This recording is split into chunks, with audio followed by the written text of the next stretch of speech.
नमस्ते दोस्तों। आज मैं आपको अपने जीवन के उस दिन के बारे में बताने जा रहा हूँ जिसने मेरे और मेरी सौतेली माँ के बीच रिश्ते को एक नए मोड़ पर ला खड़ा किया। ये वो दिन था जब हम दोनों ने एक दूसरे के करीब होने की कोशिश में अपने दिल की धड़कनों को शायद कुछ पल के लिए अपने मर्यादाओं से परे महसूस किया। उस दिन स्कूल से घर लौटते समय मैं थका हुआ था, लेकिन घर पहुंचते ही माहौल में एक अजीब सी गर्माहट महसूस हुई। शाम का वक्त था और सुनहरी धूप खिड़की से छनकर कमरे में फैली हुई थी। जब मैंने रसोई की तरफ कदम बढ़ाए तो मुझे एक हल्की सी गुनगुनाहट सुनाई दी जो मेरी सौतेली माँ के कमरे से आ रही थी। उस आवाज में एक ऐसी कशिश थी जिसने मुझे अनजाने में ही उनकी ओर खींच लिया। उनका कमरा थोड़ा सा खुला था और मैंने देखा कि वो अपने बिस्तर पर बैठी हुई थीं, पुराने एल्बम को अपने हाथों में थामे।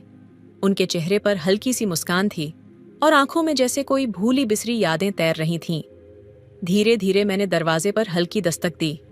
वो चौंकीं, फिर हल्की सी मुस्कान के साथ मुझे अंदर बुलाया। दोस्तों, आप सबसे मेरी विनती है कि मेरे चैनल को प्लीज जरूर सब्सक्राइब कीजिएगा। चलिए जल्दी से कहानी को शुरू करते हैं। उस शाम हमारी बातों में कुछ ऐसा था जो साधारण नहीं था। मैं उनके पास बैठ गया और हमने मिलकर एल्बम के पन्ने पलटे। हर तस्वीर के साथ उन्होंने अपने जीवन की एक कहानी मुझे सुनाई। उनकी आवाज में एक ऐसी गहराई थी जो मुझे एक नए एहसास से भर रही थी। हमें पता था कि हम दोनों के बीच एक बंधन है, लेकिन उस पल में वो बंधन और भी गहरा महसूस होने लगा। उनकी आंखों में एक नमी थी और मेरे दिल में अजीब सी बेचैनी। हमें दोनों को ही एहसास था कि यह रिश्ता मर्यादा से परे नहीं जा सकता, लेकिन उस शाम की नरम रोशनी में ऐसा लगा मानो हमारे दिल अपनी अपनी सीमाएं भूलने को तैयार हो रहे थे। हमारे बीच अनकही बातों की एक अनदेखी डोर थी जो हमें एक दूसरे के करीब खींच रही थी।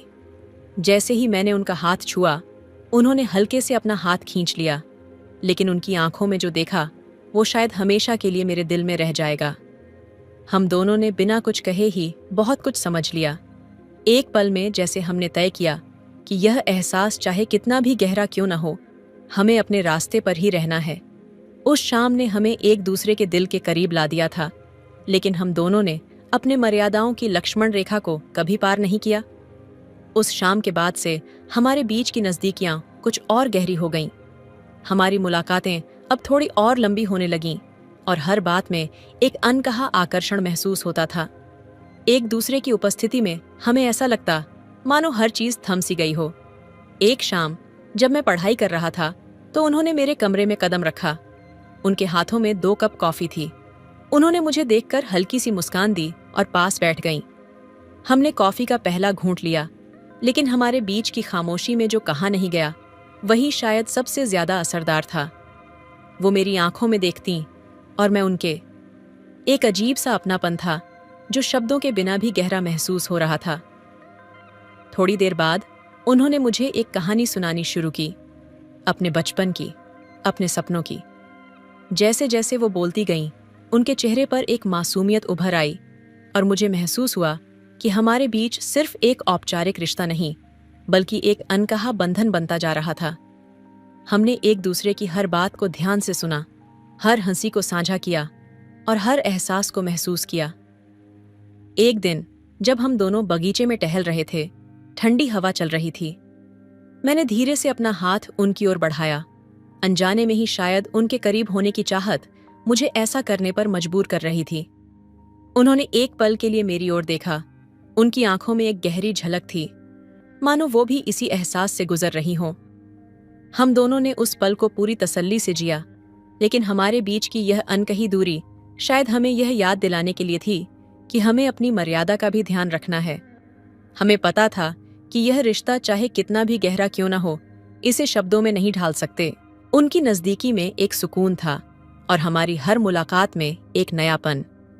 हम दोनों ने कभी एक दूसरे से कुछ कहा नहीं, लेकिन हमारे बीच की यह कहानी हर मुलाकात के साथ और गहरी होती गई। उस शाम के बाद जैसे हमारे बीच खामोशी भी बातचीत करने लगी थी। मैं अक्सर खुद को उनके पास होने का बहाना ढूंढते हुए पाता और ऐसा ही उनके साथ भी था। अब हमारे बीच हर मुलाकात में एक अनकहा इंतजार शामिल हो गया था, एक अनकही उम्मीद की शायद अगली बार हम और करीब आएंगे।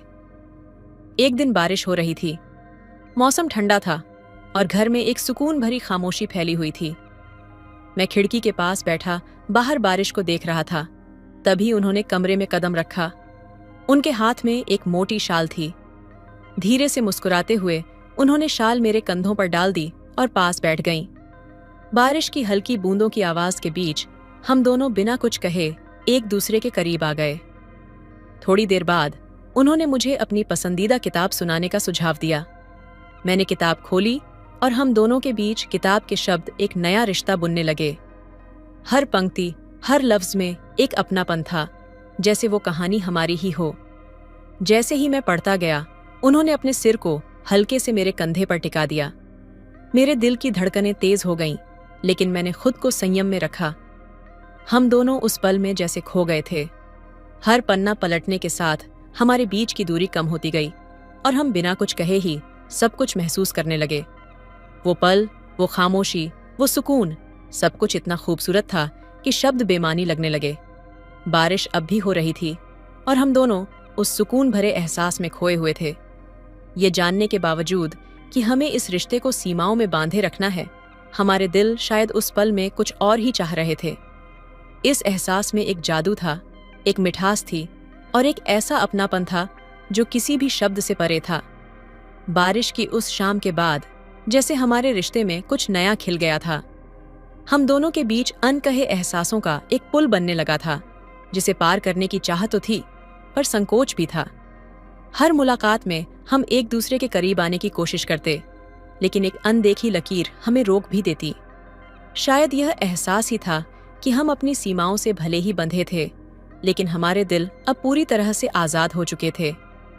एक शाम जब घर में सिर्फ हम दोनों थे, उन्होंने मुझे रसोई में मदद करने के लिए बुलाया। हल्की हल्की धुन बज रही थी और वो मुस्कुराते हुए सब्जियां काट रही थीं। उस हल्की रोशनी में उनके चेहरे पर एक अलग ही नूर था। मैं भी पास आकर उनके साथ काम में लग गया, लेकिन मन में एक अनजानी हलचल थी। काम करते करते हमारे हाथ अचानक एक साथ सब्जी पर पड़ गए। वो क्षण मानो ठहर सा गया। हमारे हाथ एक दूसरे को छूकर हटने का नाम नहीं ले रहे थे। मैंने उनकी आंखों में झांका और वो हल्का सा मुस्कुराईं, लेकिन उनकी मुस्कान में एक झिझक थी, एक अनकहा भाव जो उनकी आंखों में झलक रहा था। उस पल में हम दोनों अपने मर्यादाओं की सीमा भूलने के कगार पर थे। मैंने धीरे से उनके हाथ को अपनी पकड़ में लिया। हमारी धड़कनें जैसे एक लय में चलने लगीं। एक पल के लिए ऐसा लगा जैसे हमारे बीच की सभी दूरियां मिट चुकी हों। हम दोनों को पता था कि यह रिश्ता हमेशा शब्दों से परे रहेगा, लेकिन उस क्षण में हम दोनों जैसे अपने ही बंधनों से मुक्त हो गए थे। जैसे ही हमने यह एहसास किया, वो हल्के से मुस्कुराईं और अपना हाथ छुड़ा लिया। हम दोनों के बीच कुछ नहीं बदला था, फिर भी सब कुछ बदल चुका था। वो एक पल हमारे दिलों में हमेशा के लिए बस चुका था, एक ऐसा एहसास जिसे न तो भुलाया जा सकता था और न ही किसी शब्द में ढाला जा सकता था।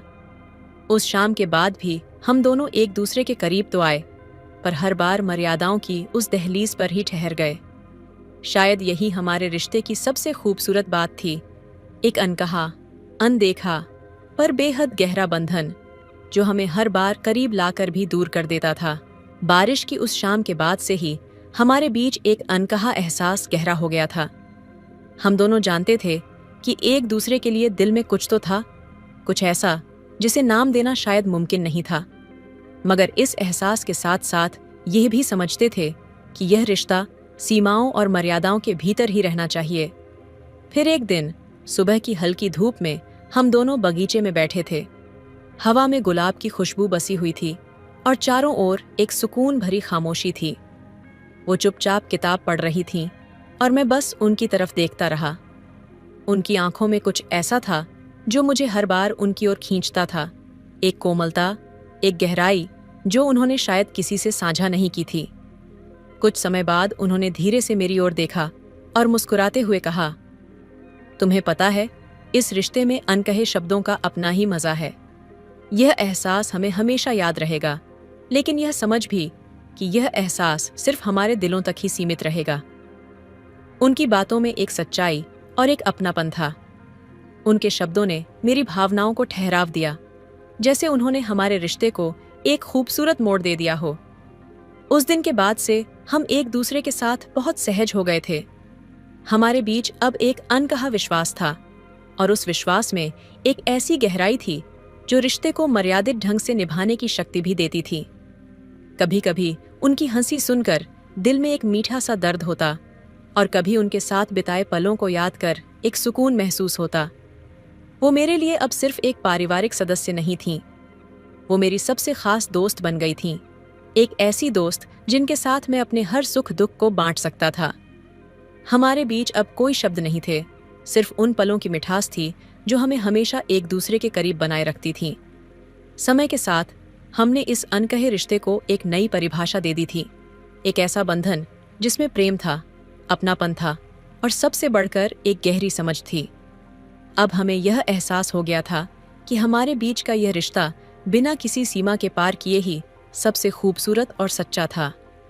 उस दिन के बाद हमारे बीच की समझ और भी गहरी हो गई थी।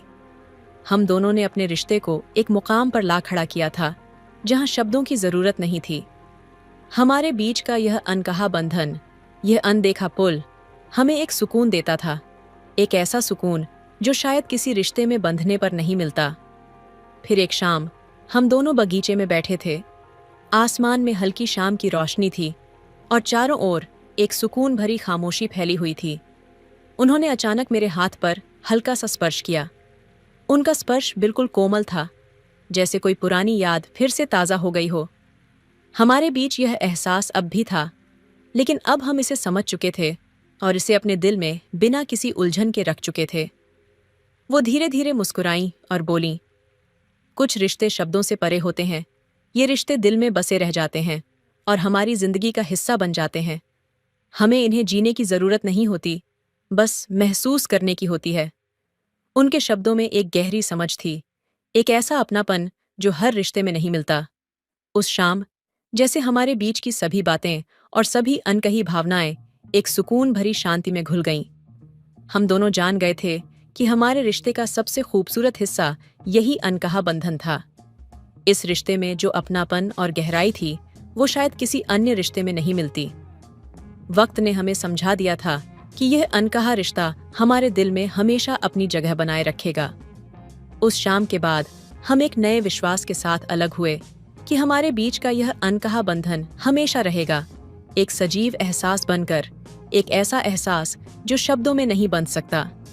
यही हमारी कहानी थी, अनकहे एहसासों की दहलीज पर खड़े एक खूबसूरत रिश्ते की कहानी जो सदा के लिए हमारे दिलों में बसे रहने वाली थी। मेरा नाम पूजा है और मैं 32 साल की शादीशुदा औरत हूँ।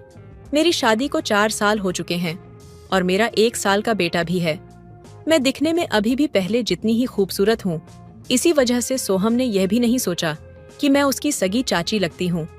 वैसे मैंने भी उसे बहुत समझाया कि अगर उसके घर में उसके चाचा को पता चल गया तो प्रॉब्लम हो जाएगी, लेकिन सोहम नहीं माना और वह तो मेरे पीछे ही पड़ गया। इसलिए आखिरकार मुझे ही हाँ कहनी पड़ी और फिर सोहम ने मेरे साथ पूरे 1 महीने तक। हेलो दोस्तों, आज की इस कहानी में आप सभी का स्वागत है। दोस्तों, कहानी सुनने से पहले आप सभी से रिक्वेस्ट करूंगी कि हमारे चैनल को सब्सक्राइब, लाइक एंड शेयर करें जिन्होंने अभी तक नहीं किया, और कर ली हो तो उसके लिए धन्यवाद। दोस्तों, जल्दी से कहानी आपको सुनाते हैं। दोस्तों, हमारे शहर में कपड़े की दुकान है, इसलिए मैं और मेरा पति सूरज 2 साल से गांव छोड़कर हम शहर ही रहने आ गए थे। इस बार सोहम अपने स्कूल की छुट्टी बिताने हमारे पास आया था। सोहम मेरे जेठ जी का बड़ा बेटा है। वह अभी 10वीं क्लास में पढ़ता था। उसे अब की बार 1 महीने की छुट्टियां मिली थीं, इसलिए वह छुट्टियां एंजॉय करने के लिए हमारे पास आ गया। जब सोहम आया तो उसे लेने के लिए बस स्टॉप पर मैं ही गई थी, क्योंकि मेरे पति मुकेश तो हमेशा की तरह दुकान पर ही थे। मैं जब सोहम को बस स्टॉप से लेने के लिए गई थी तो मैंने जीन्स और टी-शर्ट पहन ली थी, क्योंकि मैं कभी कभार ऐसे कपड़े पहन लेती हूँ और मेरे पति भी मुझे कुछ नहीं कहते हैं। बस स्टॉप पर बैठा हुआ मेरा ही इंतजार कर रहा था। अब मैं आपको सोहम के बारे में बताती हूँ। वह मेरे जेठ जी का लड़का है जो कि गांव में रहते हैं। मैंने दूर से ही उसे आवाज लगा दी, लेकिन सोहम मुझे जीन्स में देखकर बिल्कुल भी नहीं पहचान पाया और इधर उधर देखने लगा। जब मैंने उसे हाथ से इशारा किया तब वह मेरे पास आया और पास आते ही सबसे पहले उसने मेरे पैर छुए। मैंने भी उसे आशीर्वाद दिया और गले से लगाकर कहा कि यार अब बस भी करो सोहम, मैं इतनी भी बूढ़ी नहीं हुई हूं। तभी सोहम ने हंसते हुए कहा कि नहीं चाची, आप तो अभी भी 18 साल की लग रही हो। मैंने तो आपको पहचाना ही नहीं। अगर आपने सिंदूर ना लगाया होता तो आपको कोई नहीं कह सकता कि आप एक बच्चे की माँ हो। तो मैंने सोहम को सहलाते हुए कहा कि अब बस भी करो, इतना भी झूठ मत बोलो यार। तुम्हारे चाचा तो कहते हैं कि अब मुझ में वह बात नहीं रही। तभी सोहम बोला कि सच कह रहा हूँ चाची, आप बहुत क्यूट लग रही हो। मैं तो सोहम के मुंह से अपनी तारीफ सुनकर बहुत खुश हो रही थी, क्योंकि मेरे पति तो मेरी तारीफ करते ही नहीं थे। वह तो बस अपना काम निकालते और सो जाते। घर आते वक्त सारे रास्ते सोहम ने मेरा हाथ पकड़ कर रखा। मैंने सोहम को बोला कि तुम इतने भी छोटे नहीं हो जो गुम हो जाओगे। तभी सोहम बोला कि फिर क्या हो गया चाची, कौन सा आपका हाथ मैला हो रहा है। सोहम की हाइट मेरे से थोड़ी सी कम थी और ऊपर से मैंने भी आज साड़ी नहीं पहनी थी, इसलिए मुझे थोड़ा सा अनकंफर्ट फील हो रहा था। घर पहुंचते ही सोहम नहा लिया। मैंने उसके लिए चाय के साथ थोड़ा नाश्ता भी बना दिया। इसके बाद हम दोनों ने बैठकर चाय पी। फिर मैंने सोहम से अपनी जेठानी और जेठ जी का हालचाल भी पूछा और सूरज को भी फोन करके बता दिया कि सोहम आ चुका है। मेरा बेटा भी अभी तक सो रहा था। वैसे मेरे बेटे का नाम आर्यन है, लेकिन हम उसे प्यार से अंशु कहते हैं। फिर बातों ही बातों में मैंने सोहम से पूछ ही लिया कि अभी तक कोई गर्लफ्रेंड बनाई है या फिर सिंगल ही घूम रहे हो। मेरे मुंह से ऐसी बातें सुनकर सोहम तो शर्माने लगा। फिर मैंने उससे कहा कि अब बता भी दो ना यार, इतना क्या लड़कियों की तरह शर्मा रहे हो। मैं कौन सा जिठानी जी को बताने वाली हूं। सोहम बोला कि नहीं चाची, ऐसी बात नहीं है, एक लड़की है, लेकिन मैंने उसे अभी तक कुछ नहीं बताया। तभी मैंने हंसते हुए बोला कि अच्छा, इसका मतलब तुमने अभी तक कुछ नहीं किया है। तो सोहम बोला कि कुछ करना तो छोड़ो चाची, मैंने तो अभी तक कुछ देखा भी नहीं है। सोहम की ऐसी बातें सुनकर मेरा तो हंस हंस कर पेट में दर्द होने लगा था। बातें करते करते कब 5 बज गए हमें पता ही नहीं चला और मेरा बेटा आर्यन भी जाग गया, इसलिए सोहम उसके साथ खेलने लगा और मैं घर का काम करने में लग गई। फिर थोड़ी देर बाद सोहम आर्यन को मेरे पास लाया क्योंकि वह बहुत ज्यादा रो रहा था। सोहम बोला कि चाची बहुत देर हो गई है, यह चुप नहीं हो रहा है, अब आप ही इसको संभालिए। जब मैंने आर्यन को लिया तो मुझे पता चल गया कि वह भूखा है, क्योंकि आज दोपहर को भी मैंने उसे दूध नहीं दिया था। इसीलिए मैं रसोई में ही उसे दूध पिलाने लगी।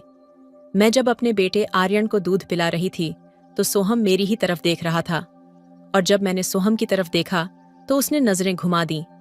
मैं समझ चुकी थी कि सोहम के मन में क्या चल रहा है। मेरे देखते ही सोहम वहां से जाने लगा तो मैंने उसे रोक लिया कि कोई बात नहीं। सोहम, क्या हो गया है तुम्हें? इसमें शर्माने वाली कौन सी बात है यार। उसके बाद मैंने सोहम को बोला कि आर्यन को बेड पर लेटा दो, अब ये कई घंटों तक नहीं जागेगा। फिर मैंने सभी के लिए खाना बना लिया और इतने में सूरज भी दुकान से आ गए थे, तो वह भी नहाकर खाना खाने के लिए बरामदे में आ गए। खाना खाने के बाद सूरज ने राहुल से थोड़ी देर तक बातें की।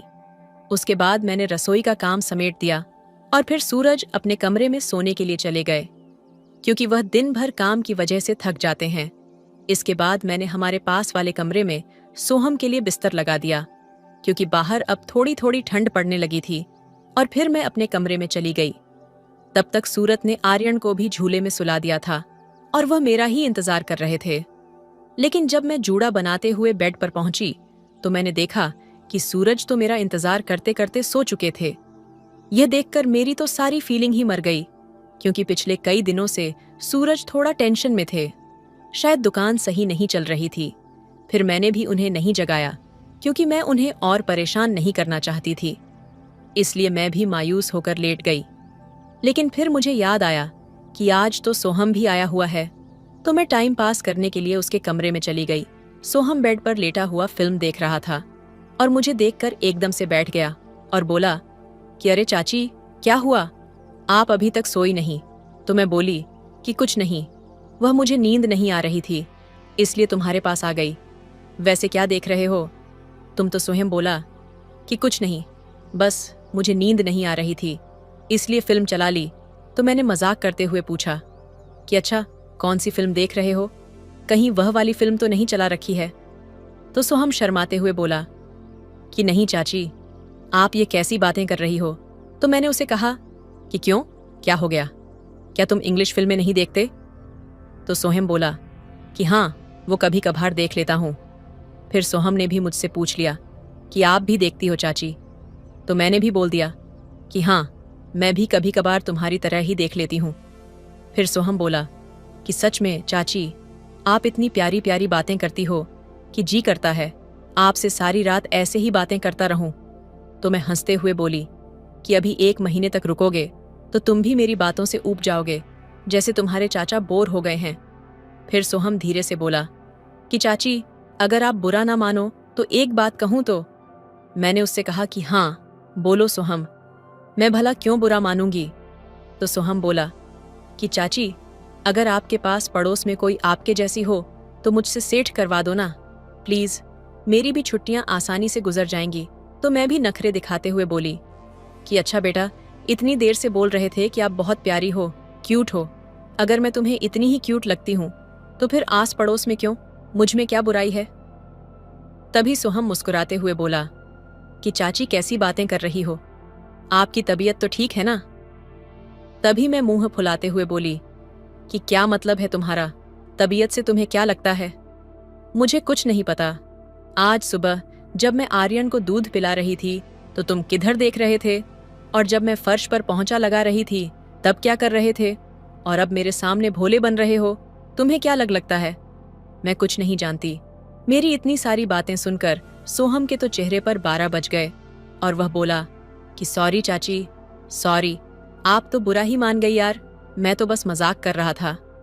तभी मैंने सोहम से कहा कि नहीं, इसमें सॉरी बोलने वाली कोई बात नहीं है। तुम सब लड़के एक जैसे ही होते हो, पहले तो गुस्सा दिला देते हो और उसके बाद सॉरी बोलकर हमें ही शर्मिंदा कर देते हो। फिर सोहम ने मुझे खुश करने के लिए कहा कि चाची, गुस्से में तो आप और भी ज्यादा खूबसूरत लगती हो। तो मैं बेड से खड़ी होते हुए बोली कि अब बस करो, इतना मस्का लगाने की जरूरत नहीं है और अब सो जाओ, मुझे भी सुबह जल्दी उठना है। जैसे ही मैं जाने लगी तो सोहम ने मेरा हाथ पकड़ लिया और बोला कि चाची, अब तो हम फ्रेंड बन चुके हैं ना, तो फिर बताओ मुझे आपके साथ कब मौका मिलेगा? फिर मैंने भी सोहम का जी जलाते हुए कहा कि इतनी जल्दी भी नहीं मिलेगा, और यह कहकर मैं हंसती हुई अपने कमरे में आ गई। फिर सुबह मैं भी लेट उठी थी। जब तक मैंने चाय बनाई तब तक सूरज भी बाहर से घूम कर आ चुके थे और वह सोहम को भी अपने साथ ले गए। सोहम की आंखों में अभी भी नींद दिखाई दे रही थी। मैंने सूरज को बोला भी था कि बेचारे सोहम की नींद क्यों खराब कर रहे हो, देखो जरा उसकी आंखें अभी भी लाल हो रही हैं। तो सूरज मुस्कुराते हुए बोले कि कुछ नहीं होगा, संजना धीरे धीरे आदत पड़ जाएगी, और वह चाय पीने लगे। इतने में आर्यन भी जाग चुका था, इसलिए मैं भी उसे दूध पिलाने लगी। उसके बाद सूरज बोले कि पूजा, तुम जल्दी से हमारे लिए खाना बना दो, आज सोहम को भी मैं अपने साथ ले जा रहा हूं, यह भी दुकान देख आएगा। जैसे ही उन्होंने सोहम को साथ ले जाने की बात कही, मेरे तो सारे सपने ही ठंडे पड़ गए। मैंने सूरज को कहा कि इतनी भी क्या जल्दी है, कल ही तो आया है बेचारा, आराम से दिखा देना। तो सूरज बोले कि ऐसे ही घर पर बोर होता रहेगा, दुकान में रहेगा तो उसका मन भी लगा रहेगा। तो मैं गुस्से में सूरज को डांटते हुए बोली कि मेरा क्या, मैं तो रोज घर पर बहुत बोर होती हूँ। मैंने सोचा कि सोहम आया है तो शायद कुछ दिन मस्ती से निकल जाएंगे, लेकिन अब आप इसे भी साथ ले जा रहे हो। मेरे मुंह से इतना कुछ सुनने के बाद सूरज ने मेरे गाल खींचते हुए कहा कि अच्छा ठीक है बाबा, नहीं ले जा रहा हूं, अब तो गुस्सा मत करो, लेकिन सच कहूं तो तुम गुस्से में और भी ज्यादा खूबसूरत लगती हो। फिर मैंने उन्हें मुंह बनाते हुए कहा कि इतनी झूठी तारीफें भी मत करो, अब जब आपने मन बना ही लिया है तो दुकान घुमा ही लाओ, फिर कहोगी कि मैं आपकी सुनती नहीं हूं। फिर मैंने दोनों का खाना पैक कर दिया और वह दुकान चले गए। शाम को आते ही सूरज तो हमेशा की तरह नहाने चले गए, लेकिन सोहम सीधा ही रसोई घर में आ गया, क्योंकि मैं वहां पर रोटियां बना रही थी। आते ही सोहम ने मेरे कंधे पर सर रखा और बोला कि चाची, आज तो आपके बिना बिल्कुल भी मन नहीं लगा। तो मैं बोली कि हाँ मुझे पता है, लेकिन पहले तुम ये बताओ कि सेफ्टी लेकर आए हो या नहीं। तो सोहम बोला कि हाँ चाची ले आया। फिर मैंने सोहम को बोला कि तुम जल्दी से नहा लो, फिर हम खाना खा लेते हैं। जब तक सोहम नहाकर आया तब तक सूरज तो खाना खा चुके थे और आर्यन के साथ खेल रहे थे। फिर मैंने सोहम के लिए भी खाना लगा दिया और रस में बर्तन साफ करने लगी। खाना खाने के बाद सोहम भी बर्तन लेकर रसोई में आ गया और मुझे काम करता हुआ देखकर बोला कि चाची, आप इतना काम करती हो तो थक जाती होंगी, लाइए मैं भी साफ कर देता हूं। तो मैंने मुस्कुराते हुए कहा कि अच्छा, तो अब चाची को इम्प्रेस कर रहे हो। तो सोहम बोला कि चाची ऐसी बात नहीं है, पर पता नहीं क्यों आजकल आप पर कुछ ज्यादा ही दुलार आ रहा है। तो मैंने भी सोहम को छेड़ते हुए कहा कि मैं जानती हूं सोहम इतना दुलार क्यों आ रहा है। ऐसा सुनकर सोहम की भी हंसी निकल पड़ी और वह बोला कि आप भी ना चाची, हर बात का उल्टा मतलब निकाल लेती हो। इसके बाद मैं अपने कमरे में गई तो सूरज मेरा ही इंतजार कर रहे थे और आर्यन को उन्होंने हमेशा की तरह सुला दिया था। कमरे में जाते ही मैंने सूरज से पूछा कि क्या हुआ, अभी तक सोए नहीं? तुम तो सूरज बोले कि कुछ नहीं, बस ऐसे ही नींद नहीं आ रही थी। तो मैंने भी नाक चिढ़ाते हुए कहा कि अच्छा, और इतने दिन मुझे नहीं आती थी, उसका क्या? तभी सूरज बोले कि पूजा, तुम्हें तो पता ही है पिछले कुछ दिनों से दुकान का काम सही नहीं चल रहा है, इसलिए बस टेंशन में था। तो मैंने मुस्कुराते हुए कहा कि अच्छा बाबा, ठीक है, ज्यादा इमोशनल होने की जरूरत नहीं है, थोड़ा सब्र करो, मैं हाथ पैर धोकर आती हूँ। आज काफी दिनों बाद सूरज का मन किया था, इसलिए मैं भी बहुत खुश थी। फिर सूरज ने आधे घंटे तक मेरा पीछा नहीं छोड़ा और आखिरकार मुझे ही हार माननी पड़ी। आज काफी दिनों बाद सूरज ने मुझे इतना समय दिया था, नहीं तो वह 2 मिनट भी नहीं टिक पाते। इसके बाद हम बातें करते करते सो गए और सोहम का तो मुझे ख्याल ही नहीं आया। फिर सुबह जब मैं सोहम को चाय देने गई तो उसने चाय भी नहीं पी। मुझे पता था कि वह रात के लिए गुस्सा है, तो मैंने उसे मनाते हुए पूछा कि क्या बात है सोहम, लगता है अपनी चाची से नाराज हो। मेरे इतना कहते ही सोहम बोला कि रात को आप आई क्यों नहीं थी? चाची, पता है मैं आपका 1 बजे तक इंतजार करता रहा। उसकी बात को सुनकर मैं खामोश रही, लेकिन अब मुझे समझ आ चुका था कि जो कुछ भी हम करने वाले हैं वह कितना गलत है। क्योंकि कई दिनों बाद मेरा नशा उतरा था, इसलिए मैंने सोहम को प्यार से समझाने की भी कोशिश की और उससे माफी भी मांगी। तभी सोहम बोला कि चाची, आप ये कैसी बातें कर रही हो? मुझे पता है रात को चाचा जी ने आपको सोने नहीं दिया, इसलिए आपका मन नहीं कर रहा है, लेकिन कोई बात नहीं, आप कल देख लेना या फिर परसों टाइम निकाल लेना, मगर आप ऐसी बातें मत कीजिए। सोहम की बेचैनी देखकर मैं बहुत परेशान हो गई थी। अब मैं जान चुकी थी कि सोहम नहीं समझने वाला। इतने में ही सूरज ने आवाज लगा दी कि पूजा, जल्दी से खाना तैयार कर दो, आज मुझे जल्दी जाना है। फिर मैं रसोई में चली गई और सूरज के लिए खाना पैक कर दिया। सूरज जब जाने लगे तो मैंने उनसे कहा कि ऐसा कीजिए, आज भी सोहम को अपने साथ ले जाइए, क्योंकि मैं जानती थी अगर वह घर पर रहेगा तो मेरा पीछा नहीं छोड़ेगा। लेकिन तभी सूरज बोले कि यह क्या बात हुई? कल तो तुम कह रही थी कि उसे घर पर रहने दो और आज साथ ले जाने की बात कर रही हो, और सोहम का भी कल दुकान पर मन नहीं लग रहा था। इतना कहकर सूरज तो चले गए। सूरज के जाते ही सोहम मेरे पीछे रसोई में आ गया और मुझे मनाने की कोशिश करने लगा कि प्लीज चाची, मान जाइए ना। सोहम का ऐसा हाल देखकर मुझे भी लगने लगा था कि अब वह नहीं मानने वाला, और इसका कारण भी मैं ही थी। इसलिए थक हार कर मैंने सोहम को हाँ बोल दिया कि अच्छा बाबा, ठीक है सोहम, चलो फिर कमरे में चलते हैं। लेकिन उस समय मेरी आंखों में न जाने क्यों खुशी की जगह आंसू थे, जिन्हें देखकर सोहम बोला कि चाची, आप खुश नहीं हो क्या? सोहम के इतना कहते ही न जाने क्यों मुझे रोना आने लगा और मैं उसके पैरों में गिरकर माफी मांगने लगी कि प्लीज सोहम, मुझे माफ कर दो, ये सब मेरी ही गलती है। मुझे तुम्हारे साथ इस तरह का मजाक नहीं करना चाहिए था। जिस दिन तुम घर आए थे, तुम्हें देखते ही मेरे मन में हलचल सी पैदा होने लगी थी। न जाने क्यों मैं तुम्हारी ओर आकर्षित होती जा रही थी, लेकिन धीरे धीरे मुझे एहसास हुआ कि यह सब ठीक नहीं है, ये बहुत गलत है। सोहम, तुम तो मेरे बेटे जैसे हो, तुम्हारे साथ में ये सब, अरे नहीं नहीं, ये मुझसे नहीं होगा, प्लीज मुझे माफ कर दो। इतना सुनने के बाद एक पल भी सोहम वहां नहीं रुका। उसने जल्दी से अपने कपड़े पैक किए और वापस अपने गांव चला गया। तो दोस्तों, यह थी आज की कहानी। जिसमें मेरी कुछ गलतियों और फीलिंग की वजह से एक सुंदर सा टूट गया। आपकी क्या राय है इस कहानी पर हमें कमेंट में जरूर बताएं। वीडियो अच्छी लगे तो लाइक करें, शेयर करें, सब्सक्राइब करें। धन्यवाद। मैंने अभी तक यह नहीं समझा था कि मेरे पति की बात का मतलब क्या है, लेकिन उनके चेहरे पर मौजूद मुस्कान ने मेरा दिल तेजी से धड़काना शुरू कर दिया। कमरे का माहौल इतना रोमांटिक और खास था कि मैं खुद को पूरी तरह से उनके हाथों में सौंप चुकी थी। उन्होंने धीरे धीरे मेरा हाथ पकड़कर मुझे पास खींचा और मेरी आंखों में गहराई से देखा। ऐसा लग रहा था जैसे वह मुझे अपनी दुनिया में लेकर जाना चाहते हों, जहां सिर्फ हम दोनों थे। तभी मेरे पति ने अपने दोस्त मयंक की तरफ देखा और मुस्कुराते हुए कहा, आज का दिन बहुत खास है और मैंने कुछ ऐसा प्लान किया है जिसे तुम कभी भूल नहीं पाओगी। मयंक ने मुस्कान दी और कमरे से बाहर निकल गया। शायद यह संकेत था कि यह समय सिर्फ हमारे लिए है।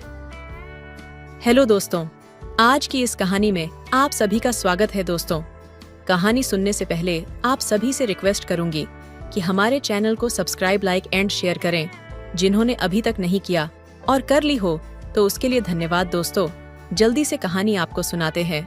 फिर मेरे पति, जिन्हें अब मैं दिवाकर नहीं बल्कि अपने दिल की धड़कन के रूप में महसूस कर रही थी, ने एक छोटा सा बॉक्स निकाला। मैं हैरान थी क्योंकि मुझे नहीं पता था कि इस बॉक्स में क्या था। उन्होंने उसे खोला और उसमें एक नाजुक सा बेहद सुंदर हार था। उस हार में एक छोटे से दिल का लटकन था जो उनके प्यार का प्रतीक था। उन्होंने वो हार धीरे से मेरी गर्दन में पहनाया और मेरे कानों में धीरे से फुसफुसाए, ज्योति, तुम सिर्फ मेरी नहीं हो, तुम मेरी दुनिया हो। हर दिन मैं तुम्हें और ज्यादा प्यार करना चाहता हूँ और आज से हर पल तुम्हें इस खास एहसास में जीने देना चाहता हूँ। मैं पूरी तरह से मंत्रमुग्ध हो चुकी थी। उनकी आंखों की गहराई में डूबने जैसा एहसास हो रहा था। उन्होंने मेरा हाथ पकड़ा और हम दोनों धीमी धुन पर नाचने लगे। ऐसा लग रहा था जैसे वक्त रुक गया हो और बस हम दोनों एक दूसरे में खो गए थे। हर कदम के साथ मैं उनके प्यार को और गहराई से महसूस कर रही थी। शाम का वह जादू मेरे दिल को छू गया था। हमारे रिश्ते में एक नई रोशनी जगमगा उठी थी जो हमेशा के लिए मेरे दिल में बस गई। उस रात ने मुझे एहसास दिलाया कि सच्चा प्यार न सिर्फ छोटे छोटे लम्हों में होता है, बल्कि उन खास पलों में भी होता है जब हम एक दूसरे को पूरी तरह से महसूस करते हैं। ये जन्मदिन मेरे जीवन का सबसे रोमांटिक और यादगार दिन बन गया, जिसे मैं कभी नहीं भूलूंगी। ज्योति और दिवाकर एक दूसरे की बाहों में खोए हुए थे। पूरे कमरे में प्यार और गर्माहट की ऐसी लहर दौड़ रही थी जिसे शब्दों में बयां करना मुश्किल था। जैसे ही मोमबत्तियों की मध्यम रोशनी उनकी आंखों में चमक रही थी, दिवाकर ने उसे और करीब खींचा। ज्योति, दिवाकर ने बहुत ही नर्म आवाज में कहा, आज की रात तुम्हारे लिए खास इसलिए भी है क्योंकि अब हर लम्हा मैं तुम्हें और भी ज्यादा प्यार से भरा हुआ देना चाहता हूं। तुम मेरी जिंदगी का वो हिस्सा हो जिसके बिना मैं अधूरा हूं। ज्योति की आंखों में आंसू आ गए, लेकिन ये आंसू खुशी के थे। वह जानती थी कि दिवाकर का हर शब्द सच्चाई से भरा है। उसके दिल की धड़कनें तेज हो गईं, लेकिन अब उसे दिवाकर के इरादों पर पूरा भरोसा था। तभी दिवाकर ने धीरे से उसे बैठाया और एक और छोटा बॉक्स निकाला जो पहले वाले से भी ज्यादा खास दिख रहा था। ज्योति ने आश्चर्य से उसकी ओर देखा। दिवाकर ने मुस्कुराते हुए कहा, यह सिर्फ एक और तोहफा नहीं है, ये हमारी आने वाली जिंदगी का प्रतीक है। ज्योति का दिल अब और भी तेजी से धड़कने लगा। उसने बॉक्स खोला और उसकी आंखें चौड़ी हो गईं। बॉक्स में 2 छोटे से टिकट थे, किसी विदेशी देश की ट्रिप के। यह उनके हनीमून की तरह था, लेकिन इस बार एक नई शुरुआत के रूप में। हम कहाँ जा रहे हैं? ज्योति ने हल्की सी मुस्कान के साथ पूछा। पेरिस, दिवाकर ने जवाब दिया। प्यार के शहर में सिर्फ तुम और मैं। वहां एक ऐसा वक्त बिताने जा रहे हैं जो हमारी जिंदगी का सबसे खूबसूरत सफर होगा। ज्योति का दिल खुशी से झूम उठा। उसने दिवाकर को कसकर गले लगाया और उसकी आंखों में देखकर कहा, तुम मेरे लिए दुनिया के सबसे अच्छे पति हो। दिवाकर ने उसके गालों को छुआ और फिर से उसे अपने पास खींच लिया। दोनों ने एक दूसरे में खो जाने का फैसला किया और वह रात एक ऐसी रात बन गई जिसे वे दोनों कभी भूल नहीं सकते थे। कुछ ही दिनों बाद वे पेरिस के लिए उड़ान भरने वाले थे। ज्योति का हर सपना साकार होने जा रहा था और वह इस नई यात्रा को लेकर बेहद उत्साहित थी। दोनों ने एक दूसरे का हाथ थामे नए सफर की शुरुआत की, जहां उनके रिश्ते में और भी गहराई आने वाली थी। पेरिस की गलियों में घूमते हुए दोनों ने अपने रिश्ते की हर नई परत को महसूस किया। एफिल टावर के नीचे खड़े होकर दिवाकर ने फिर से ज्योति से वही सवाल पूछा, क्या तुम मेरे साथ हमेशा के लिए इस प्यार भरी दुनिया में चलने को तैयार हो? ज्योति ने मुस्कुराते हुए कहा, तुम्हारे साथ हर सफर खास होता है और मैं हमेशा तुम्हारे साथ चलने को तैयार हूं। उन दोनों ने एक दूसरे को चूमा और वह क्षण मानो समय के पन्नों में अमर हो गया। पेरिस की वो यात्रा उनकी जिंदगी का एक नया अध्याय बन गई, जहां प्यार और विश्वास का बंधन और भी गहरा हो गया। पेरिस की यात्रा की शुरुआत ही बेहद रोमांचक थी। दिवाकर और ज्योति ने अपने सफर को पूरी तरह से खुली बाहों से अपनाया। वे हर दिन एक नए स्थान पर जाते, नए अनुभव लेते और अपने प्यार को और गहरा महसूस करते। लेकिन किस्मत ने उनके लिए एक ऐसा मोड़ तैयार किया था जिसे वे सोच भी नहीं सकते थे। एक दिन वे दोनों मोंटमार्ट्रे की गलियों में घूम रहे थे। मोंटमार्ट्रे का यह इलाका कलाकारों और संगीतकारों के लिए मशहूर था। गलियों में चलते हुए अचानक ज्योति का ध्यान एक पेंटिंग पर गया। वह पेंटिंग उसे किसी गहरे भाव से जोड़ रही थी। पेंटिंग में एक महिला खिड़की के पास खड़ी थी, जिसकी आंखें आसमान की तरफ टिकी थीं, जैसे वह किसी खोई हुई चीज को ढूंढ रही हो। ज्योति उस पेंटिंग की तरफ खींची चली गई। क्या हुआ ज्योति? दिवाकर ने पूछा, जब उसने देखा कि ज्योति अचानक चुप हो गई थी। मैं नहीं जानती, ज्योति ने जवाब दिया, पर इस पेंटिंग को देखकर मुझे कुछ अजीब सा एहसास हो रहा है, जैसे मैं इसे पहले से जानती हूँ। दिवाकर ने हंसते हुए कहा, शायद यह तुम्हारी कलात्मक आत्मा बोल रही है। लेकिन ज्योति का ध्यान अभी भी उस पेंटिंग पर था। तभी पेंटिंग के मालिक, एक बुजुर्ग कलाकार, उनके पास आए और बोले, यह पेंटिंग आपकी तरह की महिलाओं के लिए ही बनी है। ज्योति हैरान रह गई। उसने उनसे पूछा, आप ऐसा क्यों कह रहे हैं? कलाकार ने मुस्कुराते हुए कहा, इस पेंटिंग में छिपा राज वही समझ सकता है जिसने अपने जीवन में किसी खास मोड़ पर कुछ खोया हो और फिर उसे पाया हो। ज्योति को उन शब्दों ने भीतर तक हिला दिया। वह सोचने लगी, क्या उसकी जिंदगी में भी कुछ ऐसा था जिसे उसने खोया था? तभी अचानक उसे अपने बचपन की एक पुरानी याद आई। बचपन में उसकी एक बेहद खास दोस्त थी, आर्या, जो एक दिन अचानक कहीं चली गई थी। आर्या का जीवन में आना और फिर अचानक गायब हो जाना ज्योति के दिल पर गहरी छाप छोड़ गया था, लेकिन वह वक्त के साथ उस याद को कहीं भूल चुकी थी।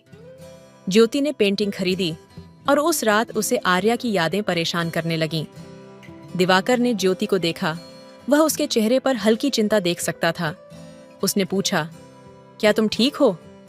ज्योति ने धीरे से कहा, दिवाकर, क्या तुम्हारे जीवन में भी कोई ऐसा व्यक्ति था जिसे तुमने अचानक खो दिया हो? दिवाकर थोड़ी देर चुप रहा, फिर उसने कहा, हाँ, मेरा एक दोस्त था जिसका नाम आर्या था। हम दोनों बहुत अच्छे दोस्त थे, लेकिन एक दिन वह बिना बताए कहीं चला गया। ज्योति का दिल तेजी से धड़कने लगा। उसने गहरी सांस ली और धीरे धीरे कहा, दिवाकर, आर्या तो मेरी भी दोस्त थी। दोनों ने एक दूसरे की ओर हैरानी से देखा। उनके सामने अचानक कई सवाल खड़े हो गए। यह संयोग था या किस्मत का खेल? क्या आर्या ने ही उन्हें एक दूसरे से मिलाने के लिए अपनी जगह छोड़ी थी? दिवाकर ने ज्योति का हाथ पकड़ा और कहा, शायद आर्या ने ही हमें एक साथ आने का रास्ता दिखाया हो। ये जीवन अजीब मोड़ लेता है, लेकिन मैं जानता हूँ कि जो भी हो, हम साथ हैं और यही सबसे खास है। ज्योति ने भी मुस्कुराते हुए कहा, शायद इसी कारण हमें पेरिस आना था, ताकि हम अपने बीते हुए पलों को फिर से जोड़ सकें और अपने रिश्ते को और गहरा कर सकें। उस रात एफिल टावर के नीचे खड़े होकर ज्योति और दिवाकर ने यह फैसला किया कि वे अपने पुराने दोस्त आर्या को ढूंढेंगे। यह सफर अब सिर्फ उनकी रोमांटिक यात्रा नहीं थी, बल्कि एक ऐसे दोस्त की खोज भी थी जिसने कभी उनके जीवन में खास जगह रखी थी।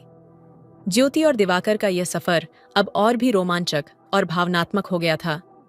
प्यार ने उन्हें साथ लाया था, लेकिन अब उनके जीवन में नए सवाल और नए रास्ते खुल गए थे। तो दोस्तों, आपको यह कहानी कैसी लगी कमेंट करके हमें जरूर बताएं, और कहानी अच्छी लगे तो चैनल को सब्सक्राइब कीजिए। मिलते हैं अगली कहानी में, तब तक अपना ख्याल रखिए। धन्यवाद। उस दिन भाई को उस गोरी अंग्रेजन के साथ वह सब कुछ करते देखा तो मेरा भी दिल मचल उठा था।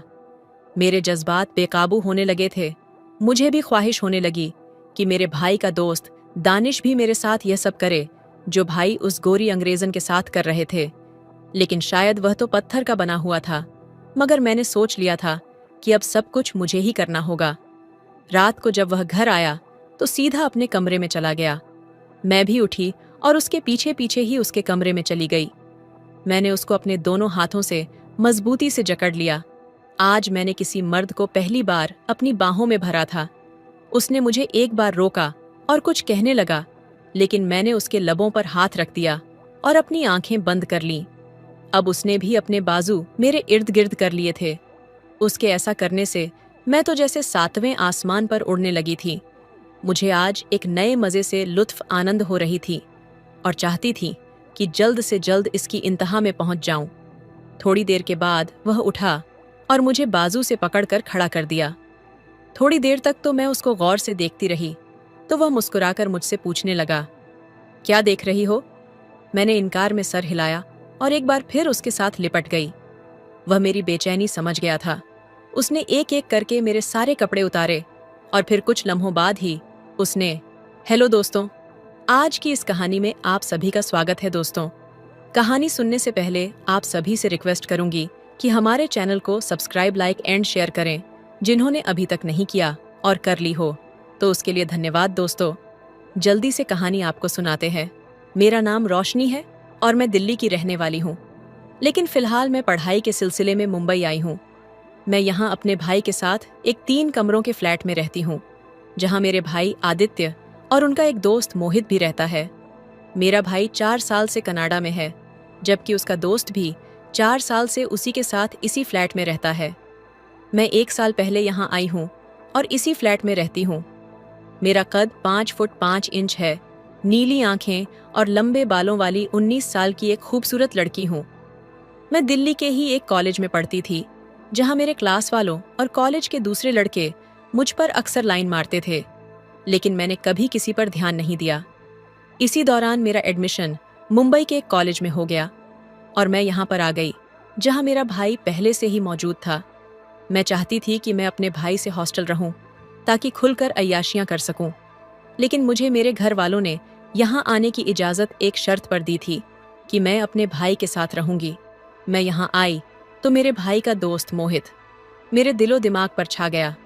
5 फुट 10 इंच कद वाला, गोरे रंग का खूबसूरत सा नौजवान, तकरीबन 25 साल की उम्र का होगा। गजब का खूबसूरत ये लड़का हमेशा मुझसे दूर रहने की कोशिश करता। दूसरे लड़कों की तरह उसने कभी भी मुझसे ज्यादा फ्री होने की कोशिश नहीं की, बल्कि मतलब की बात भी वह मुझसे कभी कभार करता था। वह उस वक्त घर आता जब मेरा भाई भी मौजूद होता। अगर कभी ऐसा मौका आता कि मैं घर में अकेली होती तो मोहित भी घर से बाहर चला जाता और उस वक्त वापस आता जब मेरा भाई आदित्य घर आ जाता। मैंने कई बार उसके साथ बात करने की कोशिश की, लेकिन वह हर बार कतराता था और मुझे नज़रअंदाज कर देता, जैसे कि इसके साथ किसी ने बात ही ना की हो। जैसे जैसे वह मुझे नज़रअंदाज करता तो मुझ में उसे पाने की ख्वाहिश बढ़ती ही जाती। मैं जब भी उसे देखती तो मेरा दिल बेकाबू हो जाता। मुझे इस बात का भी खतरा था कि मैं अगर कभी इसके साथ कोई बात करूंगी तो ये भाई को ना बता दे, लेकिन इसके बावजूद मैं अक्सर उसको लिफ्ट कराती रहती, लेकिन हर बार मुझे नाकामी का सामना करना पड़ता। यह लड़का आज़ाद माहौल में रहने के बावजूद यहाँ की खुराफात से दूर था। हालांकि मेरा भाई आदित्य कई बार वीकेंड पर क्लब वगैरह जाता और जब वापस आता तो उसके मुंह से शराब की बदबू भी आ रही होती, लेकिन मोहित ऐसी तमाम बातों से बहुत दूर था। यही वजह थी कि मैं उसे मन ही मन चाहने लगी थी। एक बार जब उसकी तबीयत खराब हुई और वह दिन भर घर पर ही रहा। उस दिन मैं भी जल्दी कॉलेज से वापस आ गई, जबकि मेरा भाई अभी जॉब पर था। फिर मैंने उसके लिए चाय बनाई और उसको लाकर दी। उसने मेरे हाथ से चाय का कप लिया और खामोशी के साथ बैठकर पीने लगा। मैं भी कप देकर उसी कमरे में कुर्सी पर बैठ गई और उसके साथ बातें करने लगी। वह मुझे किसी बात का जवाब दे देता और किसी पर खामोश रहता। वह मुझे इग्नोर कर रहा था, लेकिन मैं भी एक तक लगाकर उसके सामने बैठी रही और दिल में सोचा कि देखती हूँ मुझे ये कब तक इग्नोर करता है। बातों के दौरान मैंने उससे पूछ लिया कि वह मुझे इतना इग्नोर क्यों करता है, तो कहने लगा कि तुम मेरे दोस्त की बहन हो और मुझे दोस्त की बहन अपनी बहन के बराबर होती है। मुझे ये बात सुनकर बहुत ज्यादा गुस्सा आया। मैं तो न जाने उसके बारे में क्या सोचती रहती हूँ और वह मुझे बहन बनाने के चक्कर में लगा हुआ है। मैंने उससे कहा कि दोस्त की बहन दोस्त भी तो हो सकती है ना, तो मेरी इस बात पर वह खामोश हो गया। मैंने उसे कहा कि मैं तुम्हें चाहती हूँ और तुमको हासिल करके ही रहूंगी। तो वह कहने लगा, प्लीज ये बात ठीक नहीं है। अगर तुम्हारे भाई को मालूम हो गया तो वह तुम्हें कुछ नहीं कहेगा, बल्कि सारा इल्जाम मुझ पर ही डाल देगा। मैं यह नहीं चाहता कि हमारी दोस्ती में कोई दरार आए, तो मैंने उसको कहा कि तुम उसकी फिक्र ना करो और ये बात मुझ पर छोड़ दो। उस रोज मुझे काफी हद तक कामयाबी हुई। मुझे लगा उसके अंदर भी दिल है और मैं उसके दिल तक पहुंच सकती हूँ। अब मुझे उसके दिल में लगी दहशत को दूर करना था। इसी तरह वक्त गुजरता गया और अगले 2 हफ्ते तक मुझे मोहित के साथ कोई कामयाबी ना मिल सकी। इसी दौरान मेरे भाई को रात के वक्त एक जॉब मिल गई, जहां पहली वाली जॉब से ज्यादा तनख्वाह थी। मैंने भाई से बात की कि वह यह जॉब ना करें और रात के वक्त घर में कैसे अकेली रहूंगी, तो मेरा भाई कहने लगा, अकेली क्यों, मोहित भी तो घर में ही होता है। उस वक्त मोहित भी हमारे पास ही मौजूद था। तो मैंने भाई से कहा कि मोहित तो ऐसे रहता है जैसे घर में कोई है ही नहीं। आप होते हैं तो मुझे अकेलेपन का एहसास नहीं होता। आपके साथ तो मैं बातें भी कर लेती हूँ, लेकिन मोहित तो मुझसे बात करने से भी डरता है। मेरी बात सुनकर आदित्य भाई हंसने लगे और मोहित से मुखातिब होकर कहा, क्यों भाई? मोहित, क्या बात है बहन, तुम्हारी शिकायत कर रही है?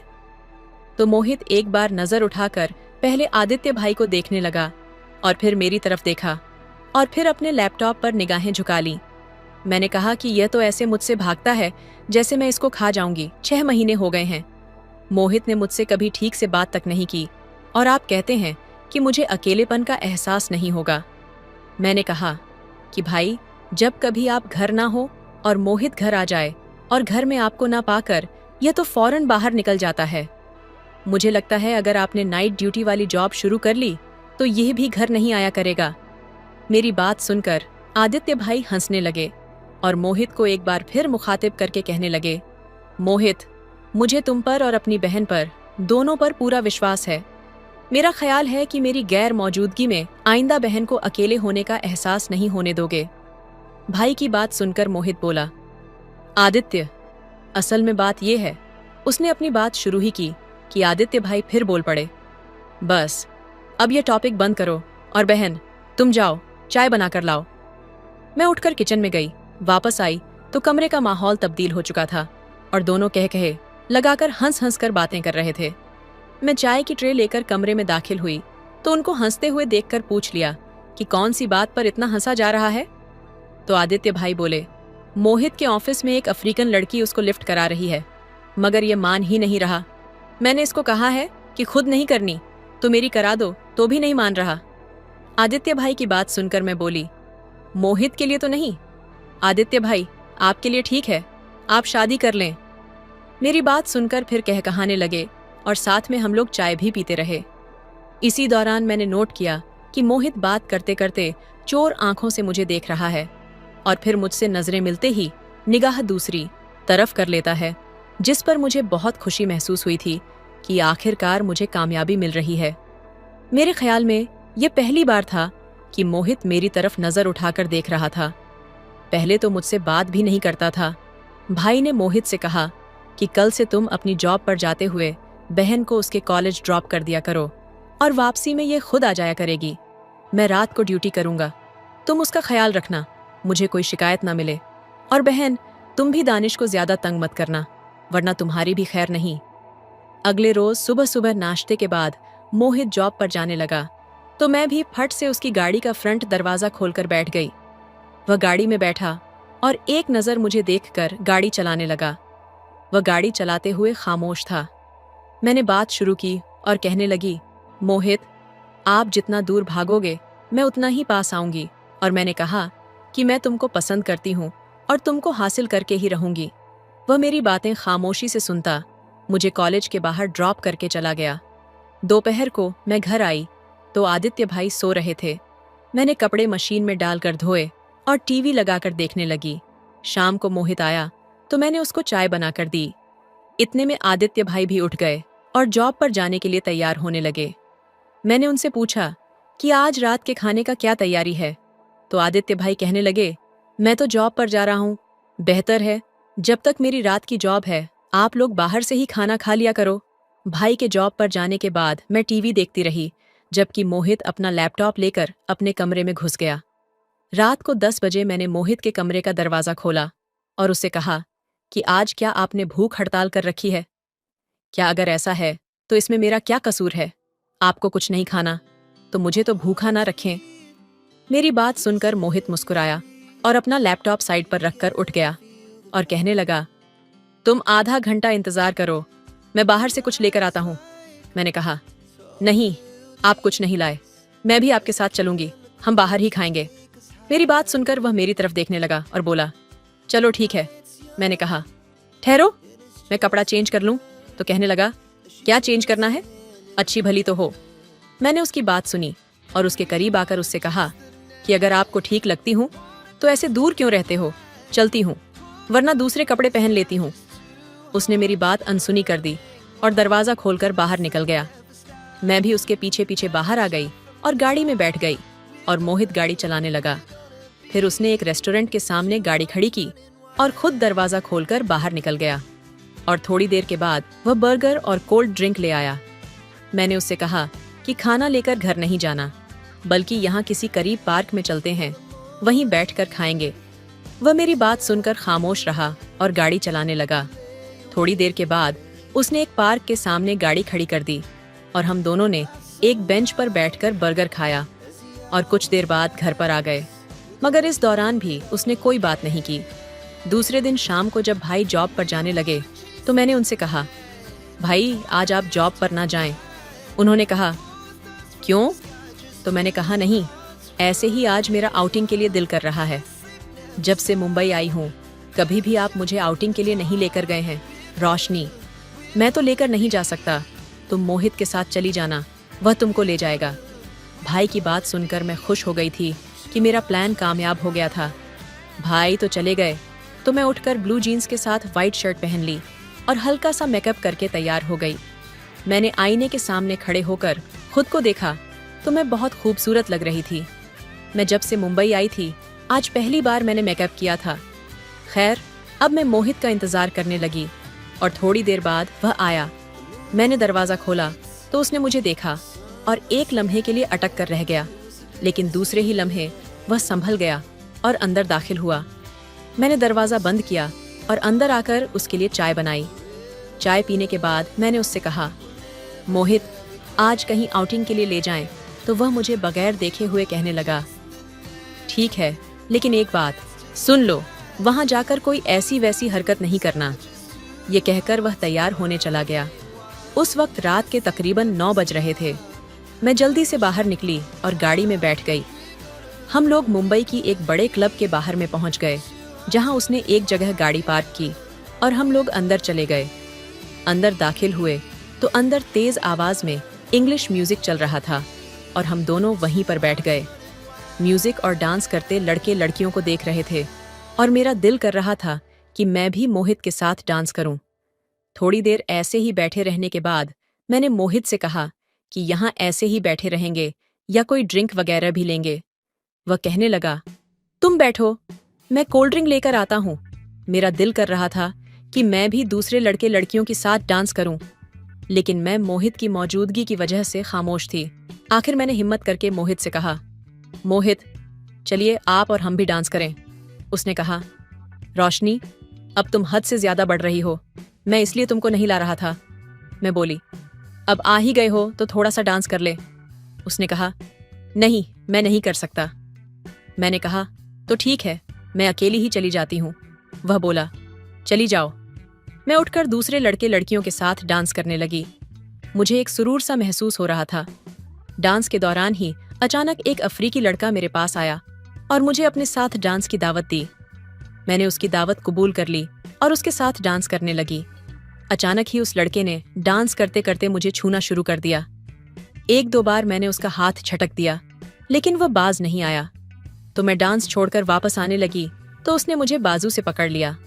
मैंने उससे खुद को छुड़ाने की कोशिश की, लेकिन नाकाम रही। अब मैं मोहित की तरफ देखने लगी। उसने मुझे उस हालत में देखा तो उठकर आया और लड़के को न जाने क्या क्या कहा और मुझे बाजू से पकड़कर टेबल पर लेकर आ गया। यहाँ आते ही उसने मुझे अच्छी खासी बातें सुनाई, लेकिन मैं चुप रही। मोहित मुझे पकड़कर गाड़ी तक लाया और गाड़ी में बैठाकर खुद गाड़ी चलाने लगा। सुबह मैं 9 बजे के करीब उठी तो वहीं हॉल में आदित्य भाई और मोहित बातें कर रहे थे। मुझे लगा कि मोहित ने सब कुछ भाई को बता दिया होगा और अब मेरा यहाँ रहना मुमकिन नहीं होगा। आज ही भाई मेरी वापसी की टिकट करवाकर मुझे वापस इंडिया भेज देंगे। खैर, मैं बाहर निकली। मोहित और भाई को गुड मॉर्निंग कहा। भाई ने मुझे देखा और कहने लगे, उठ गई शहजादी साहिबा, हम सुबह से चाय के इंतजार में बैठे हैं। मुझे सोना था, लेकिन मोहित ने मुझे सोने नहीं दिया। बता रहा था कि तुम लोग रात को क्लब गए थे। रोशनी, तुमने देखा ना, मोहित बहुत अच्छा डांस करता है। मैं घबराई हुई थी, कुछ नहीं बोली। किचन में जाकर चाय बनाई और उनके पास आ बैठी और इंतजार करने लगी कि कब भाई मेरी क्लास लेना शुरू करते हैं, मगर ऐसा कुछ ना हुआ। थोड़ी देर के बाद भाई चाय पीकर सोने के लिए अपने कमरे में चले गए। रात की ड्यूटी होने की वजह से भाई दिन में ही नींद पूरी करते थे और मैंने चोर नजरों से मोहित की तरफ देखा तो वह मेरी तरफ देखकर हल्का सा मुस्कुरा दिया। मैंने नजरें नीची कर लीं और थोड़ी देर बाद फिर नजरें उठाकर उसकी तरफ देखा और उसको सॉरी कहा। उसने कहा, किस बात की? सॉरी, वो मैंने आपको रात को बहुत तंग किया था ना, इसलिए। अरे नहीं, कोई बात नहीं, इसमें तुम्हारा क्या कसूर है?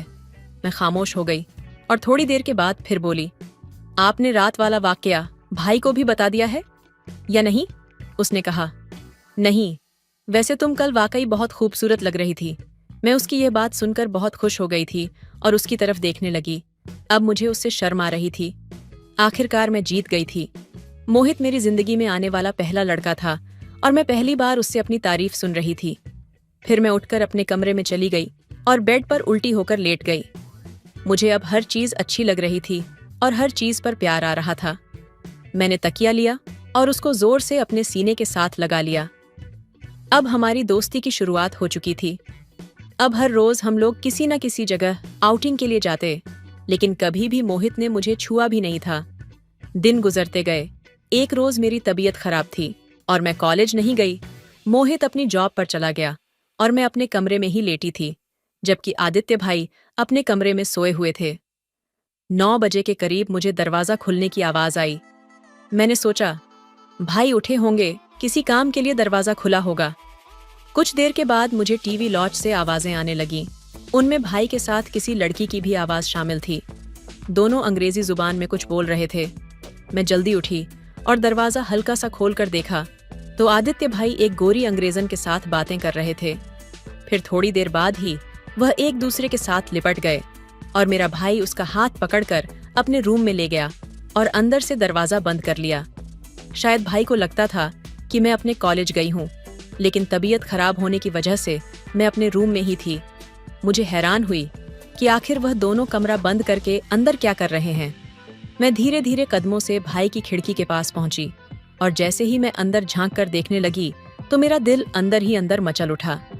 उन दोनों को वह सब करता हुआ देखकर मुझे मोहित की याद आने लगी। मैं बिन पानी की मछली की तरह तड़पती हुई अपने कमरे के पास आ गई। मैं दरवाजा बंद करके अपने बिस्तर पर लेट गई। वह गोरी अंग्रेजन 1 घंटे से ज्यादा हमारे घर में मौजूद रही और फिर चली गई और भाई अपने कमरे में जाकर सो गए। शाम के वक्त भाई उठे तो मैंने उनको महसूस नहीं होने दिया कि मैंने उनको उस गोरी अंग्रेजन के साथ देखा है। खाने के बाद भाई भी चले गए। थोड़ी देर के बाद मोहित आया और हम लोग आउटिंग के लिए बाहर निकल गए, जहां मैंने तमाम वाकया से मोहित को आगाह किया। तो उसने बताया कि इस लड़की की तुम्हारे भाई के साथ काफी समय से दोस्ती है। तुम्हारे आने से पहले वह रोज घर आती थी, लेकिन तुम्हारे आने के बाद आदित्य ने उसे घर आने से मना कर दिया था।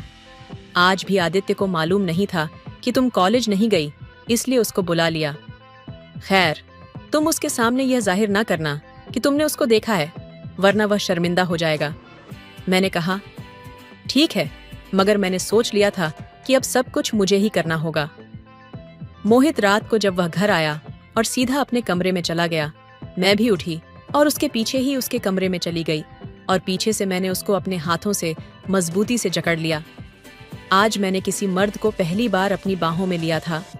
उसने मुझे एक बार रोका और कुछ कहने लगा, लेकिन मैंने उसके लबों पर हाथ रख दिया और अपनी आंखें बंद कर लीं। अब उसने भी अपने बाजू मेरे इर्द गिर्द कर लिए थे। मैं तो जैसे 7वें आसमान पर उड़ने लगी थी। थोड़ी देर के बाद वह उठा और मुझे भी बाजू से पकड़कर खड़ा कर दिया। चंद लम्हे में उसको गौर से देखती रही तो वह मुस्कुराकर पूछने लगा, क्या देख रही हो? मैंने इनकार में सर हिलाया और एक बार फिर उसके साथ लिपट गई। फिर कुछ लम्हों बाद ही उसने मुझे एक अलग ही दुनिया में पहुंचा दिया था। उसके बाद मैं बिल्कुल निढाल सी हो गई और आंखें बंद करके लेटी रही। उसने अपने हाथों से मेरे गाल थपथपा कर कहने लगा, उठो और अपने कपड़े पहनकर अपने कमरे में चली जाओ। थोड़ी देर बाद आदित्य आने वाला होगा। मैं उठकर बाथरूम में चली गई और वापस आकर कपड़े पहनने लगी और अपने कमरे में आकर लेट गई।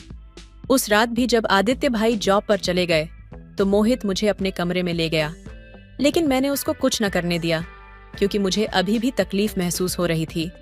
उस अगले रोज मोहित ने फिर मेरे साथ वो सब किया। अब तो हर रोज ही हम लोग इकट्ठा सोने लगे थे। तकरीबन 2 महीने बाद आदित्य भाई को शक हो गया कि मेरे और मोहित के बीच कुछ चल रहा है। मेरे भाई ने इस बारे में मुझसे बात की तो मैंने यह कहकर टाल दिया कि ऐसा कुछ भी नहीं है। फिर मोहित से बात की तो उसने भी इनकार कर दिया, लेकिन आदित्य भाई ने कुछ दिनों के बाद मोहित से कहा कि वह अपने लिए किसी और जगह का बंदोबस्त कर ले, जिस पर मोहित यहाँ से किसी और जगह चला गया और भाई ने भी रात की जगह दिन की ड्यूटी वाली जॉब शुरू कर दी थी। अब भी मैं मोहित के साथ कभी कभी भी दिन के वक्त मिल लेती हूँ, लेकिन इसके बाद उसके साथ सिर्फ 1-2 बार ही वह सब करने का मौका मिला। लेकिन कुछ दिन बाद भाई को सब पता चल गया। उन्होंने घर पर बात की और हम दोनों की शादी तय कर दी। कुछ महीनों बाद ही हमारी शादी हो गई। तो दोस्तों, यह थी आज की कहानी। आपको कैसी लगी हमें कमेंट में जरूर बताएं। वीडियो अच्छी लगे तो लाइक करें, शेयर करें, सब्सक्राइब करें। धन्यवाद।